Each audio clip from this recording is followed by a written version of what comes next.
Welcome to Her Life Unscripted podcast, inspiring burnt out, stressed out, and stretched thin women to embrace the unscriptedness of life.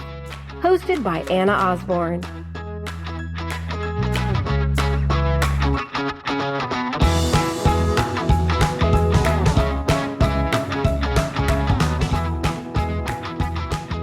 Hello, ladies and gentlemen, and welcome to Her Life Unscripted, episode 28. It is really awesome to be here with all of you today. It's been a heavy week for me. It's been one just kind of full of things going on in my life, and one that I will absolutely share with all of you guys at some point. But right now I am kind of still thick in it and trying to make sense of it all and to be able to share that part of my story. But I'm just glad to be able to slow down today and connect with all of you and just use this time as a way to not only ground myself, but also extend myself to those of you that are needing some support with being grounded, because that's just such an important part of how we live our lives through that really grounded place. And why we're able to continue forward is because we reach out for support and connect. So I'm just really excited to be here with all of you as we move into this fall season, and also just, sorting through this time of year is such a complex time of year for so many people for so many reasons. And so I'm just excited to be here with you guys today. And it's so funny today, as I was kind of thinking about today's topic, it really sat with or connected with kind of where I'm at in terms of feeling the weight of things right now. And so we're really talking today about kind of the load that we carry and how we carry it. And hopefully today will be one of connection and uplifting and just being able to really find that space that we need to be able to really explore and understand the load that we carry and how we carry it, and how sometimes we can be so unsure or unaware of how heavy that load is. And so just to back up a little bit, I grew up in a family of campers. We didn't have a lot growing up. My dad worked and my mom stayed at home with us. And so although we had, plenty in lots of different aspects, we never really wanted any fancy vacations or things like that. We just camped and those sorts of things. Those were kind of our big trips. And so as a kid, I absolutely love that. That was just so much fun to be able to get out there and sleep in a tent and roast marshmallows and all those sorts of fun things. And my dad grew up in a camping family. Actually, oddly enough, my grandpa wrote like a survival guide, if you're ever lost in the woods, survival guide, back in, I think like the 60s. So we have a family of campers and backpackers. And my husband actually loves camping and fishing. And so we haven't gotten out a ton with the kids to be able to do that, but it's something that he definitely does with his friends often and really enjoys. And the times we've gone with the kids, they've really loved it. So we, like I said, we did a lot of camping growing up, and we actually would go on backpacking trips, and typically my dad would take us, my sisters and I, and my uncle would take his sons. I have 3 cousins on my dad's side, and they're all boys. And then my dad had all girls. So it was kind of funny, all 6 of us, 3 boys, 3 girls, would go camping or go backpacking with my dad and my uncle. And I remember one time my cousins were all exactly the same age. I think there's 5 years between all 6 of us, siblings and cousins. So we all were just real kind of, close in age. And my cousins they were a little bit more mischievous than us. I don't know if it was because they were boys or because we just saw them as more risk takers, but they definitely tended to be a little bit more mischievous. And I remember one time we were backpacking and we're, kind of hiking all day. And something about my dad and my uncle when they are backpacking is they are absolutely fanatical about how much weight they are carrying. Like it is, to where they're like weighing their backpacks the night before to make sure that they haven't packed too much trail mix or the book that they've brought isn't too heavy. Completely like obsessed about it. And actually, even when they would go backpacking and we would get to, our spot that we'd sleep for the night, they would read their book. And then when they would be done with whatever pages they read, they would bring like an old used book they've got from a used book store. And I swear to you, they would take the pages out of the book and use them to start the fire because they didn't want to hold any more weight in their pack. They were seriously fanatical about it. So anyways, one year we went backpacking with my cousins and my uncle and my sisters and my dad. And we were hiking along, and my cousins, they're just kind of kicking rocks and hike along the trail. And I remember at some point, I don't know which one of them started it, but they started picking up these rocks and just kind of running up to their dad, and they kind of pat him on the back and say, "Hey, Dad, how's it going?" And they would drop a rock in his backpack. And, my sisters and I kind of were snickering and thought it was pretty funny. Well, then it became a thing. And so for the rest of, the 5 miles or whatever we hiked that day, they would continue throughout the day running up to their dad and patting him on the back and dropping another rock in his backpack. And they were little rocks. They weren't anything significant, but over time, it was like, oh my gosh, I can't believe he's not noticing that his backpack is getting heavier and heavier and heavier, which anybody that's gone backpacking knows that as the day goes on, your pack definitely gets heavier. So as kids, we just thought it was the craziest thing. And so fast forward to that, afternoon as we kind of find our camping spot for the evening, my uncle goes to unpack his pack and get the things out for dinner and whatnot. And he finds all these rocks in his backpack. And he was absolutely furious. He was so pissed because he had been carrying pounds and pounds and pounds of unnecessary weight. And hello, I've already highlighted how crazy and fanatical they were about the pounds that they were carrying in their pack. And he was just absolutely livid. And my cousins, I think that for a moment, they still thought it was funny until they kind of saw the look in my uncle's eyes and he was not happy. But and my dad was looking at us and we were like, we were not involved. We have no idea. We definitely played dumb. We were did not want any piece of it. But, the story obviously was one that stuck out in my memory as the moment when, it all went horribly wrong.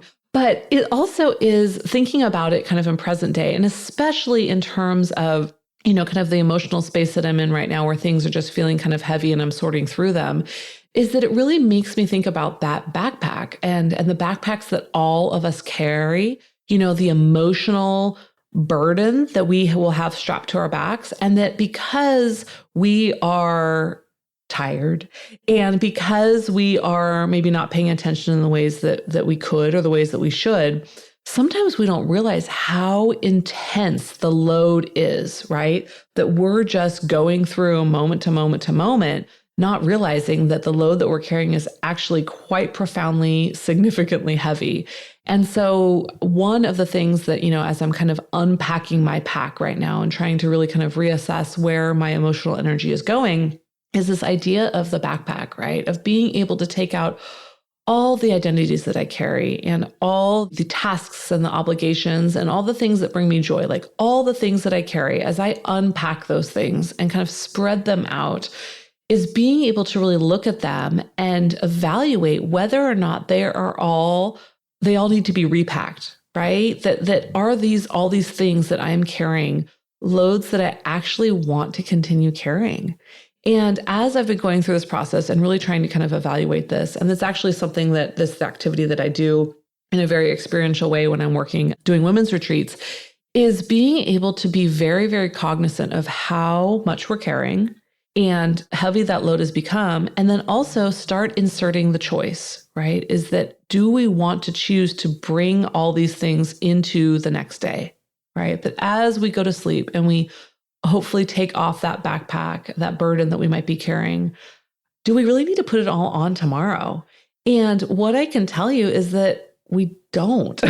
I know that sounds very simplistic, but in my own process lately, it's being able to go, okay, I don't need to hold on to that anger. That isn't serving me. That isn't allowing me to heal in the ways that I need to. And maybe I don't need to hold on to the story or these unrealistic expectations. Maybe I don't need to hold on to that anymore because it actually isn't serving me either. And as I've been going through this, like I said, I've been realizing is that the load has been quite heavy and I haven't been aware of it because it's just been slowly stacking up. And that to me is really profound. And the other piece of it that I've been realizing is that I don't want to carry it all anymore, right? Is that I have the ability, I have the choice, the power within to be able to put down some of these things and kind of offer them up, whether or not it's, depending on where kind of you fall, whether it's through prayer or through meditation, that you have the ability, and I have the ability, and I'm working hard to do it, to be able to really offer these things up and say, I don't need these anymore, right? That they served a purpose, or I thought they served a purpose, but I'm actually realizing that they don't, and that I can let those go. And that to me it's been really, really significant. And so I really want to be able to spend a little bit of time today talking about how we actually do that. But I'm so curious, for you guys, when you think about the load that you carry, how do you identify that, right? I identify it based on my hopes, my desires, my dreams. But I also hold on to, or the burden or the load, whatever word you want to use to describe it, because I think that burden oftentimes, we think of in such a negative way, and it definitely has that negative connotation, but that sometimes our burden can be one that is mixed with joy too. But I also think of the load that I carry as my identities, right? As mom, as wife, as sister, as friend, as daughter, as therapist, as helper, as giver, that all of those things are identities that are really, really important to me, but that I also have control in terms of how I let them define me and how much I hold on to them as, I guess, the end all be all, that it's only if people see me through these eyes that I'm succeeding. And that's not the truth, right? Is that I do often stumble, and that I get stuck, right? And so being able to recognize that all those identities I carry aren't necessarily ones that I need to pick up and carry in the same way that I might have been carrying them before. And what I really mean by that is that if I am struggling in a certain role or a certain identity, right, that when I'm carrying the load and when it starts to feel like a burden is typically when I feel like I'm not succeeding in those ways, right? Which often happens because I'm human, but that if I am going to look at all those identities and kind of lay them out there and evaluate them, that I can pick them back up as a way to bring myself joy and bring connection and support, rather than putting them back on as a way to criticize or shame myself because I'm not showing up in the ways that I expect myself to. And so that's really when I'm talking about identities, of how we can use them to adjust, right? Is that, yes, those identities are important to us and we do hold them close to our heart. And how do we utilize them as things that bring us joy and bring us connection, rather than as things that we carry as markers of our failures or markers of our shortcomings? And so to me, that's really kind of how I see identities in terms of the load that we carry. And then the last piece too is that, as we're looking at, the identities and the tasks and the obligations, it's also looking at what are the ways that we are placing importance on things that maybe don't matter as much, right? That we're placing importance based on, how we look, or the car we drive, or, the clothes we wear, or these things that seem very inconsequential when we really lay them out there, but that we can get very much stuck in an appearance-based mentality, that we have to show up perfect to people in order for them to accept us. And so as we really unpack these things, we start to realize, like, wow, I'm carrying this expectation of perfectionism, or this expectation of never failing. And I don't want to carry that anymore. Like, that has become a burden because it has actually made me disconnect from people, because we can't connect when there is perfection, right? There's nothing to connect to, and we need to connect more in our humility and more in our struggles. And so that the more that we play into that appearance-based mentality, the less we get out of our relationships and the more that we lose. And I think the other thing too that we think about in terms of burdens is the traumas, right? The pains, the wounds, is that those wounds are so significant and they are so intense. And being able to spread them out and know that they are part of our story, but maybe they don't necessarily need to be all of the story, right? Maybe there's more dynamics to who we are in this moment besides just the wound. And so can we add an and to it? So it's not, I'm so wounded, but I have to continue to carry the burden of pain in order to keep safe and keep people at a distance because it's scary to risk again. What if we add an and to that, right? Like, I've been wounded and I can have that be part of my story and learn to reach again and to risk again. And so that's really what I'm talking about when I'm talking about that load that we carry. And just, it's so important for us to evaluate it. I think it's been tremendously eye-opening to me these last few weeks as I've been really kind of examining my load and my backpack and realizing that there are weights that I wasn't aware of, right? There was somebody putting rocks into my backpack without my consent, without my knowledge.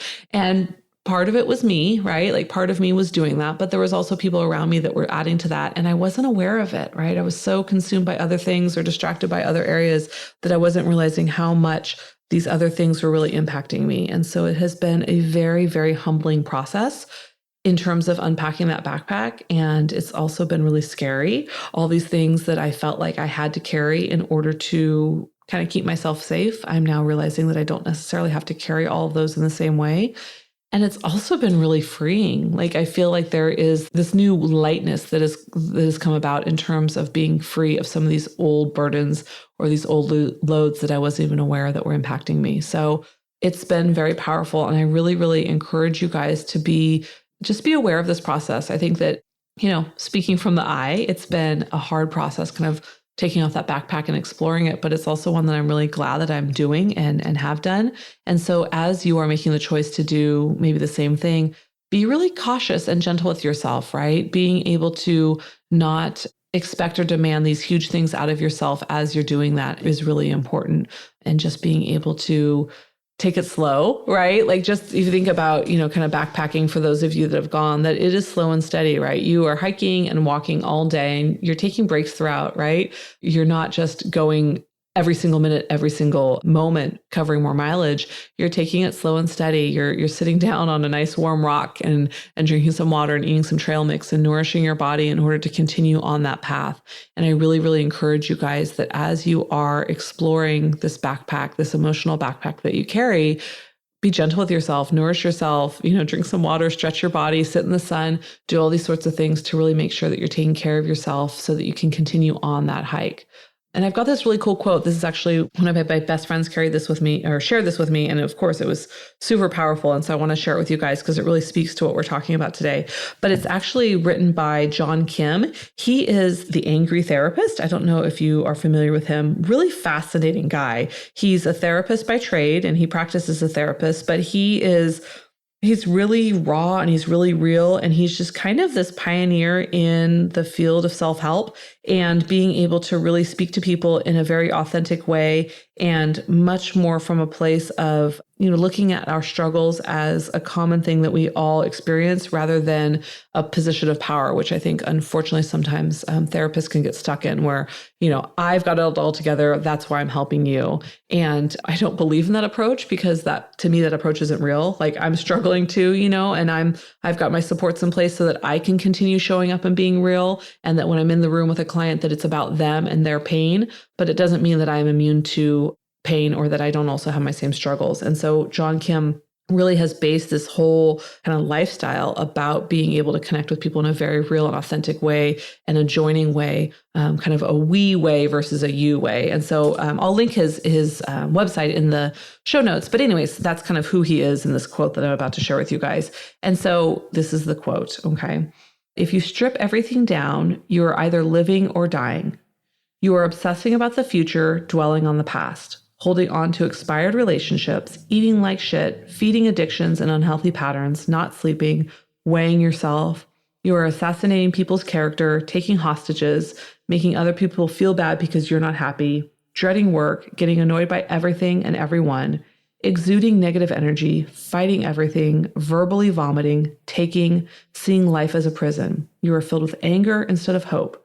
You are deteriorating. You are dying. You are dark. Or you are creating, building, investing in yourself as well as others, relationships that are meaningful to you. You are drawing healthy boundaries. You are allowing yourself to be heard, expressing your truth, dreaming, facing fears, not judging, expecting, or labeling. You sweat, stretch, eat real food, drink lots of water, and make sure you get enough sleep. You love hard and forgive often. You stay in today and try to seek joy in what and who is in front of you instead of chasing images and material objects. You don't tie ability to worth. Think different. Breathe. You are regenerating, evolving. You are living. You are giving. You are light. When you are dying, the world gets very small. You lose your vision. Everything gets heavy. When you are living, the world gets very big. You have nothing but vision. Everything is bright. You wake up every day and you have a choice. You can either live or die. Powerful, right? Like it moves emotion as I'm reading this quote to you guys. And literally my girlfriend just sent it to me yesterday because she knows that I've been, unpacking that kind of emotional burden lately. And it's powerful, right? Like every single morning, we wake up with a choice, right? Whether we are hurting ourselves and those around us through toxic relationships and toxic choices, or we are moving to a place of self-love and self-care, and we're building relationships with people that really matter and that deserve to have that intimate connection with us. And that every day we wake up and we have a choice. You can either live or die. And my hope, my sincerest hope for all of you listening is that you are waking up every single day choosing to live, because you are so worth it. And this work is scary and this work is big, being able to examine ourselves and reach out for support. But I promise you it's one that's totally worth it. And being able to really unpack that load, being able to explore the burden that we carry, and really being able to be consenting to the backpack that we pick up every single morning and strap on our backs, because we're fully aware of what's in it, and we are 100% aware and knowledgeable and connected with what we're carrying. Like, that is a powerful thing, my friends. And I am just I'm excited about this. I'm excited about this process and this journey, this hike, this backpacking trip that we are all on. And I'm just so darn appreciative of all of you guys and the courage that you have for reaching out, and just the love that you guys have shared to each other and to me as we really grow this community. So I'm going to leave you guys with that, because it just feels like a very natural resting place. But thank you so much for listening today. And I do encourage you guys to head over to herlifeunscripted.com right now and click on the retreats page. I would love for you guys to sign up via your email address so that I can share the dates and things like that in real time as we set out to move into the new year with our live events that are coming. So thank you so much for letting me into your world, into your hearts today. I'm just beyond appreciative to have this time, and I look forward to talking to you guys all soon. Take care. Bye-bye.